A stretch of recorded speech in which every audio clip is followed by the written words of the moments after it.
Well, the La Crosse community continues to honor the memory of Pat Stevens, who will be laid to rest this week. Now, as you may know, Pat Stevens passed away unexpectedly last Tuesday at the age of 77. The city of La Crosse confirmed with 19 News today that on Friday, flags will be lowered to half-staff to remember Stevens, who was instrumental in so many community events, from Rotary Lights to Irish Fest, River Fest, Freedom Honor Flight, and more. And in a 19 News exclusive, our very own Dustin Lukey had a chance to gather with members of Pat Stevens' family at a place unlike any other. When you're a part of the Pat Stevens clan and your beloved patriarch suddenly passes away, I think this is the time we need family most. you gather at Pat's pub. Pat wanted to open an Irish pub in La Crosse. I said, Pat, really? You're facing retirement, you really want to open a bar? He goes, yeah, I won't be there. You know, I'll have other people run it. I said, yeah. And I said, how about an Irish pub in the basement? Because where better can you share the memories? For me, the most inspiring event that he did was the 2020 food drive.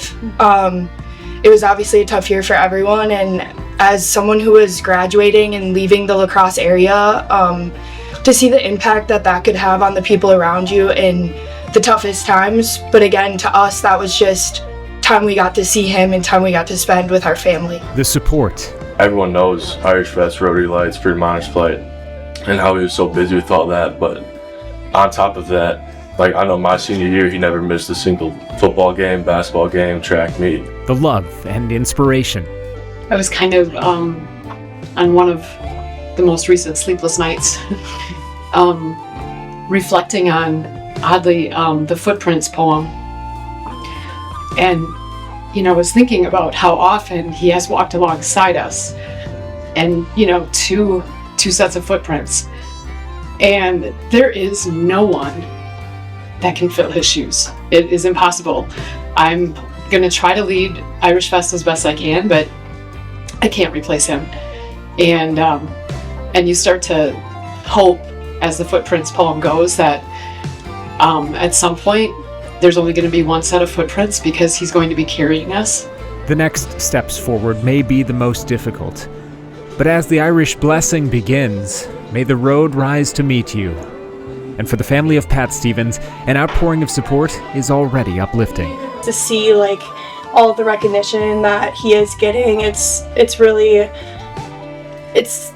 it was really nice to see, and truly like just making us want to be like him someday, and being introduced to the service that he did. And we were talking how like it's one thing to be supportive in the community, but it's another thing to actually be doing it and be the one that's there all the time. When, you know, brought Michael into the family, he just kind of looked at him and he was like, well, Rotary Lights or Irish Fest, like what are you gonna help with? Yeah.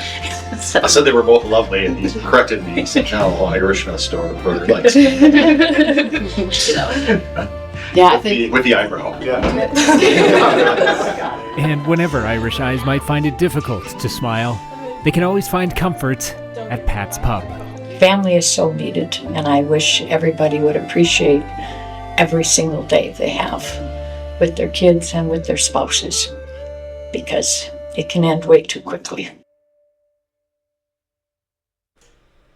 And a reminder, services for Pat Stevens will begin tomorrow evening with a visitation from 4 until 8, and that's at St. Patrick Catholic Church in Onalaska, which will also host the funeral mass at 11 a.m. Friday, and then at what time is that? 8?